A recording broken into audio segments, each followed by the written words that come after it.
시어머니가 빚을 갚기 위해 집을 팔라고 요구하는데 어떡하죠? 2024년 9월 25일 종교인 모임 수행 법회 평화연구 세미나.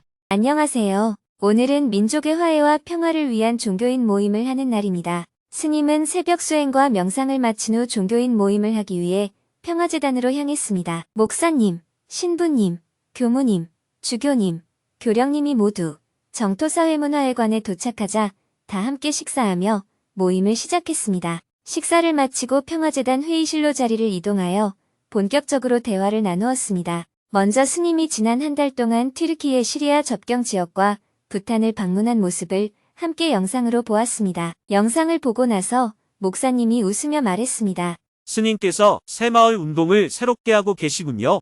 스님이 한마디 덧붙였습니다. 대한민국 정부가 갖고 있는 여유 자금을 가난한 나라를 돕는 일에 효과적으로 사용한다면 전 세계에서 대한민국이 작지만 가장 아름다운 나라가 될 거예요. 지금 세계적으로 유행하는 한류는 엄밀히 얘기하면 소비 문화이지 않습니까? 이어서 기후 위기에 대해 이야기하며 대화를 시작했습니다. 교령님이 질문했습니다. 부탄 사람들이나 동티모르 사람들도 기후 위기를 화두로 느끼고 있습니까? 일반 국민들은 많이 느끼지 못하는 것 같고요. 그러나 실제로 기후변화가 일어나고 있습니다. 히말라야 설산의 빙하가 녹아서 강물의 양이 줄어드니까 수력 발전량이 줄어들고 있습니다. 우기 때 비가 많이 오면 전기를 인도에 수출하는데 건기 때는 오히려 인도에서 전기를 수입해야 하는 상황이 되었습니다. 전기를 판매할 때는 100원 받고 파는데 전기를 수입할 때는 200원 주고 수입해야 하는 겁니다.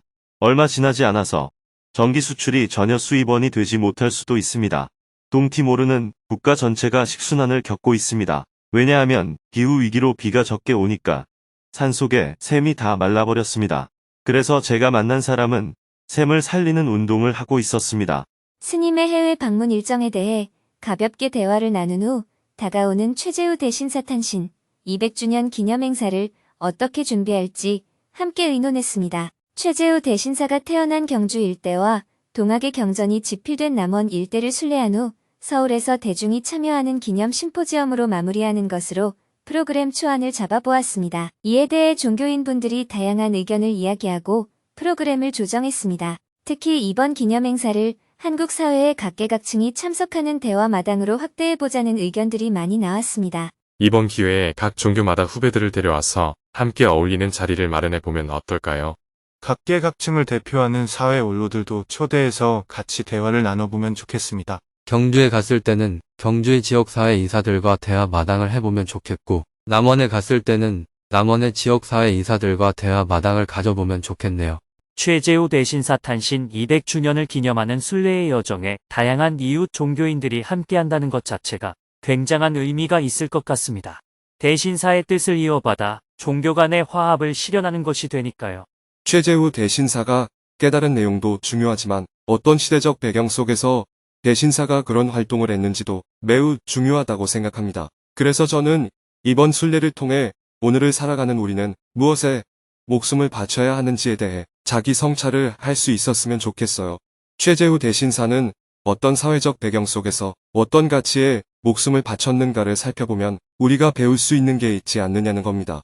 다양한 의견들이 나오고 있는 가운데 스님도 한 가지 의견을 이야기했습니다. 200년 전에 이미 백성이 나라의 주인이다 하고 깨달은 분.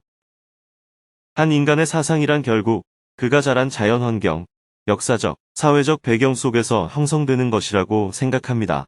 붓다라는 분이 그렇게 살 수밖에 없었던 배경이 있었던 것처럼 최재우 대신사가 왜 불교, 천주교, 유교의 길을 가지 않고 새로운 길을 갔느냐, 이 문제에 대해 우리가 살펴볼 필요가 있는 것 같아요. 유교는 당시 사회를 지배하는 종교였으니까 희망이 없었고, 불교는 500년 동안 억압을 받고 있었기에 사회 변화를 추동할 리더십이 없었고, 천주교는 외래 종교로 배척을 받고 있었습니다. 이런 상황 속에서 최재우 대신사가 임금이 나라의 주인이 아니라 백성이 나라의 주인이다 하고 깨달은 것이 정말 중요하다고 생각합니다. 이것이 바로 최재우 대신사가 한국 민주주의의 시초라고 볼 수 있는 근거입니다. 이런 깨달음 때문에 짧은 시간에 많은 민중들이 감동을 받지 않았나 싶습니다. 이런 시대적 배경에 대해 깊이 대화를 나눠보면 좋을 것 같습니다.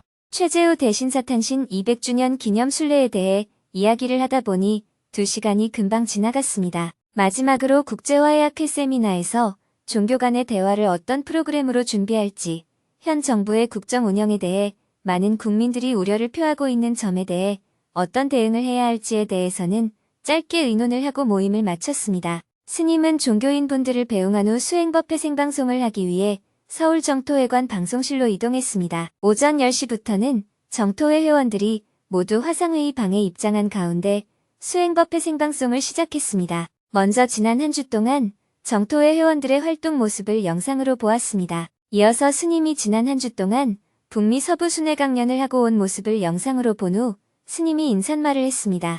올해 여름은 무척 더웠죠. 올해 날씨가 가장 더웠다고 하지만 내년이 되면 작년에는 그래도 괜찮았다 하는 일이 반복될 가능성이 높아졌습니다. 이제는 우리들의 일상에서 기후변화를 더 실감하게 되지 않을까 합니다. 지난주는 시애틀부터 시작해서 밴쿠버, 샌프란시스코, 라스베이거스, 샌디에이고를 거쳐 로스앤젤레스까지 매일 증문즉설 강연을 했습니다. 이번에는 미국 현지인들을 위해서 모두 영어로 통역해서 강연을 했습니다. 그리고 다시 한국에서의 일상으로 돌아왔습니다. 이번 해외 순회 강연에서 느낀 점은 외국인들도 이제는 조금씩 증문즉설에 대해 이해하고 익숙해지는 것 같다는 것입니다. 옛날에는 대중이 있는 자리에서 자신의 아픔이나 괴로움을 드러낼 줄 몰랐습니다. 그래서 겨우 묻는 게 불교 교리에 관해서 묻거나 왜 스님이 됐느냐, 스님이 되면 좋은 점이 무엇이냐 이런 질문이 많았습니다. 그런데 해를 거듭하면서 외국인들도 대중이 있는데도 불구하고 자신의 어려움이나 고민을 드러내기 시작하는 것 같습니다. 그러나 아직도 다수는 대중 앞에서 자신의 고민을 얘기하는 것이 잘 안 되는 것이 현실입니다. 증문즉설을 해본 경험이 없다 보니까 아직은 내가 스님한테 왜 나의 고민을 얘기하느냐, 이런 얘기를 한다고 무슨 도움이 될까 하는 인식이 많은 것 같습니다. 그냥 증문즉설이라고 하니까 참가할 동기도 많이 없는 것 같고요. 그래서 주제를 정해서 강연을 열어보는 방안을 구상 중입니다. 특히 실리콘밸리에서 증문즉설을 할 때는 인공지능과 불교라는 주제로 강연을 하면 많은 사람들이 관심을 갖지 않을까 싶습니다. 이렇게 영어 통역으로 증문즉설을 해보면서 여러분들이 한국어를 안다는 것이 얼마나 좋고 편리한지를 실감하게 됩니다. 증문즉설은 속도감 있게 말해야 질문자가 정신이 번쩍 드는데 통역을 하다 보니까 속도감이 떨어지고 내용이 100% 전달이 안 되는 문제가 있습니다. 물론 제이슨님의 통역이 워낙 뛰어나다 보니 어느 정도 보완이 되고는 있습니다. 앞으로 인공지능이 전 세계 언어로 통역하는 세상이 아마 10년 안에는 오지 않을까 싶지만 그 전까지는 통역을 잘하는 분이 있어야 외국인을 위한 증문즉설이 가능할 것 같습니다. 이어서 사전에 질문을 신청한 분들과 대화를 나누었습니다. 3명이 손들기 버튼을 누르고 스님에게 질문을 했습니다. 그중 한 명은 시어머니께 돈을 빌려드렸는데 이제는 집까지 팔아서 돈을 빌려달라고 해서 난처하다며 어떻게 대처를 하면 좋을지 스님의 조언을 구했습니다. 시어머니가 빚을 갚기 위해 집을 팔라고 요구하는데 어떡하죠? 시부모님께서 시동생 사업 자금을 대주느라 그동안 은행에 빚을 4억 정도 내셨는데요. 최근 대출 원리금이 연체되면서 카드론을 이용하시다가 그것도 힘들어지니까 장남인 제 남편에게 5천만 원만 도와달라는 연락을 주었습니다. 사실 예전 같았으면 남편에게 짜증을 내고 화를 냈을 텐데 스님 증문즉설을 많이 듣다 보니까 마음 공부가 됐는지 남편이 하자는 대로 네 알겠습니다 하고 돈을 마련해 드렸어요. 그런데 문제는 시어머니께서 그 뒤로 자꾸만 전화를 해서 멀쩡한 우리 집을 팔라고 하십니다. 그래서 너무 화가 나는데 어떡하면 좋을까요? 안 팔면 되죠. 물어볼 게 뭐 있어요? 시어머니 생각에는 큰아들이든 작은아들이든 같은 아들인데 지금 작은아들이 빚에 쪼들려서 어렵잖아요. 그러니 시어머니는 큰아들이 집을 팔아서 작은아들 빚을 갚아주면 해결이 되지 않느냐. 너희는 월세나 전세를 살고 나중에 갚아주면 되지 않느냐. 이렇게 생각하는 겁니다. 시어머니는 자신의 아들 2명을 하나의 가족 공동체라고 생각하는데 질문자는 시어머니 가족 따로, 동생 가족 따로, 내 가족 따로 생각하는 거예요. 질문자는 내 남편과 내 아이가 하나의 경제 공동체인 거죠. 그래서 질문자가 볼 때는 남을 위해서 내 집을 팔기는 싫다는 겁니다. 그런데 시어머니는 질문자의 생각과 다릅니다. 이것은 견해가 다른 것이지 시어머니가 나쁜 사람은 아니에요. 그렇다고 질문자가 시어머니 하자는 대로 다 할 수도 없습니다. 그러니 어머니 죄송합니다. 저는 제 집에서 살겠습니다. 하고 말하면 됩니다.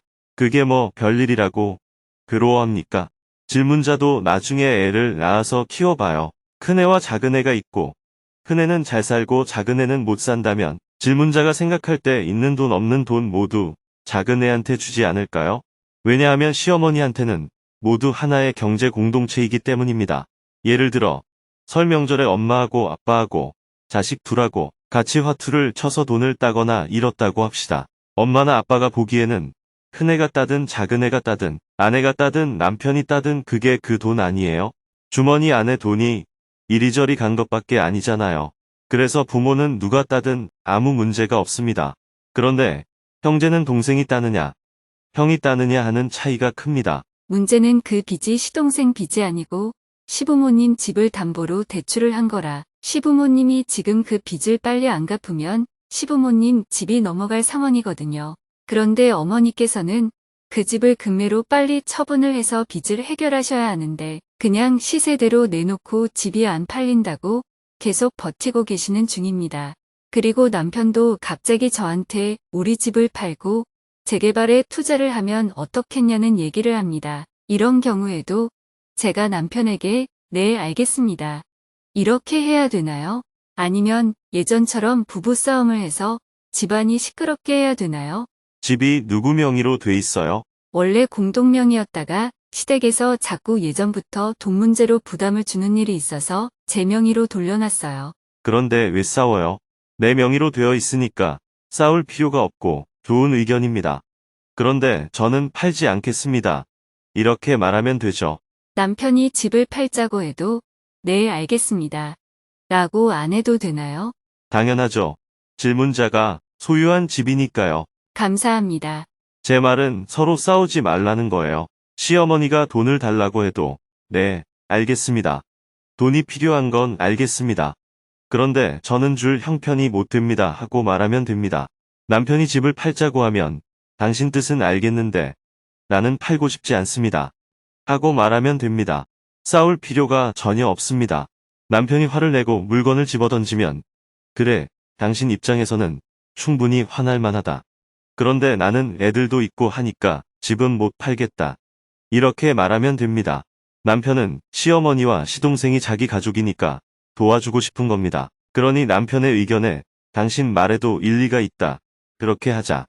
하고 말해도 되고 질문자가 그건 아니라고 생각한다면 이 집은 내 명의로 되어 있으니까 나는 그렇게 안 하겠습니다. 하고 말해도 됩니다. 자신의 권리를 주장할 줄도 아는 것이 수행입니다. 제가 법률 스님을 알기 전에는 남편하고 많이 싸웠어요. 그런데 법률 스님을 알게 되면서 남편한테 항상 네, 알겠습니다. 하고 숙이는 연습을 해서 저도 편안해지고 부부싸움도 없어졌어요. 이런 일에서도 제가 남편한테 숙여야 하는지가 고민입니다. 남편의 뜻을 따를 수 있으면 좋지요. 집이 없으면 어때요? 월세나 전세를 얻어서 살면 되죠. 당신 원하면 그러세요. 집 없이 살면 되죠. 이런 방법도 있습니다. 그러나 남편과 싸우지는 말라는 거예요. 그런데 질문자는 집 없이 사는 것을 도저히 수용할 수 없다면 당신 의견은 알겠는데 저는 그렇게 하지 않겠습니다 하면 됩니다. 질문자는 불교를 거꾸로 알고 있어요. 만약 어떤 여성이 저한테 와서 스님, 저하고 결혼 안 하면 죽어버리겠어요. 이러면 여성이 지금 죽는다고 하니까 제가 결혼을 해야 하나요? 당신의 종교 때문에 한 사람이 죽는 걸 방관해서 되겠습니까? 한 사람도 구제 못하면서 무슨 인류를 구제합니까?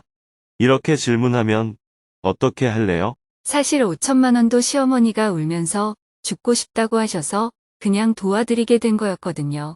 질문자는 시어머니를 도와주지 않아서 가족 간의 갈등이 생기는 것과 돈 5천만 원 도와줘서 갈등을 완화하는 것과 어느 것이 더 나은지 나름대로 머리를 굴려서 후자를 선택한 겁니다. 법륜 스님 때문에 도와줬다는 건 얼토당토하는 소리예요.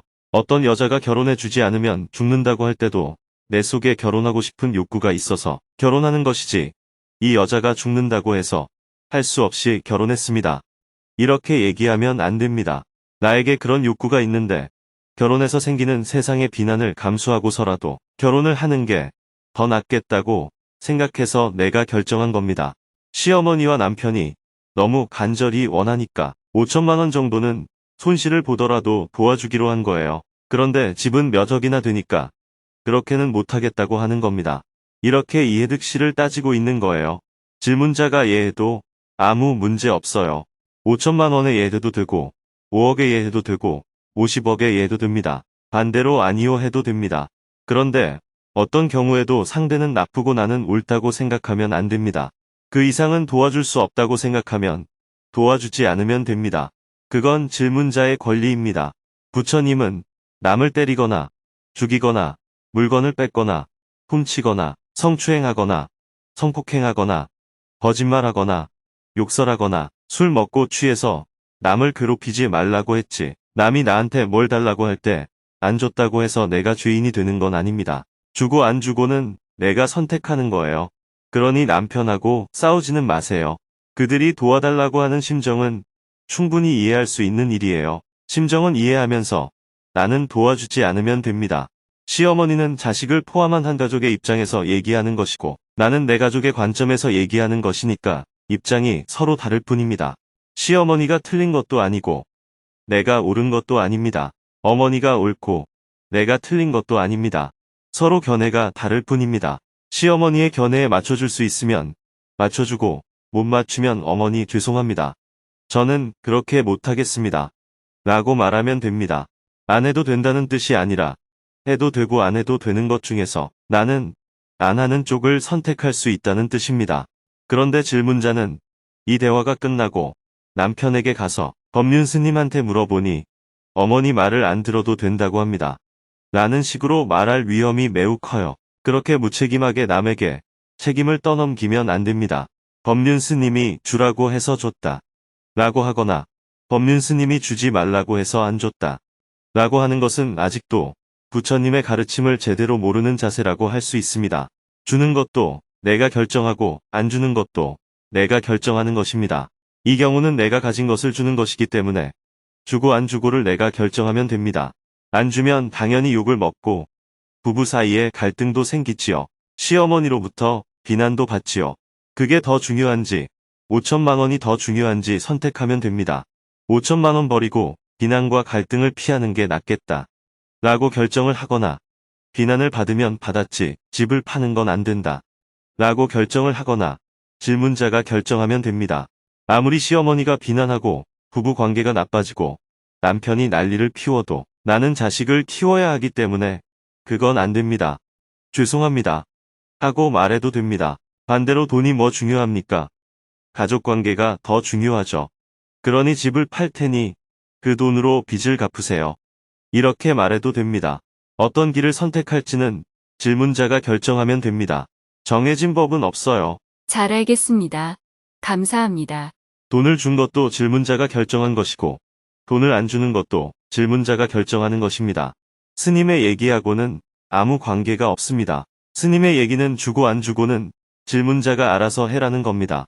남을 때리거나 남의 돈을 훔치는 행위는 당장 멈춰야 합니다. 그러나 질문자가 시어머니에게 돈을 줄 의무는 없습니다. 어머니에게 돈을 주는 것은 선한 행위이므로 선택 사항입니다. 내가 시어머니의 돈을 뺏는 것은 멈춰야 할 행위입니다. 어머니가 자식에게 돈을 달라고 요구할 수는 있어도 자식이 그걸 줘야 할 의무는 없어요. 그러나 자식이 어머니를 고려해서 돈을 줄 수도 있고 안 줄 수도 있습니다. 줄 수 있으면 드리면 되고 줄 수 없으면 죄송합니다 라고 하면 됩니다. 어머니의 마음은 이해하지만 죄송합니다. 저도 살아야 하니까 드릴 수가 없습니다 라고 얘기하면 되지. 부부싸움을 할 일도 아니고 화를 낼 일도 아니고 놀랄 일도 아니고 두려워할 일도 아닙니다. 세상은 늘 요구하고 우리는 그걸 수용하기도 하고 안 하기도 하는 겁니다. 저도 지금 강의해달라는 요구가 수도 없이 들어오지만 다 응할 수가 없어요. 그래서 대부분 죄송합니다 시간이 안 됩니다. 하고 거절을 합니다. 또 시간이 되어서 요청에 응할 때도 있습니다. 그러면 왜 저쪽은 해주고 이쪽은 안 해주냐고 시비가 들어오겠죠. 그런데 저는 강연을 해도 돈을 받지 않으니까 크게 문제가 안 돼요. 저는 이런 시비에 휘말리지 않으려고 돈을 안 받습니다. 돈을 안 받으니까 해주고 안 해주고를 제가 결정할 수 있어요. 저는 공공의 이익을 추구하는 집단을 우선하는 원칙을 가지고 있습니다. 군대나 경찰, 공무원 단체나 자선기구에서 강연을 해달라고 하면 그런 요청을 우선합니다. 기업에서 해달라고 하면 어떤 행사인지 충분히 보고 결정합니다.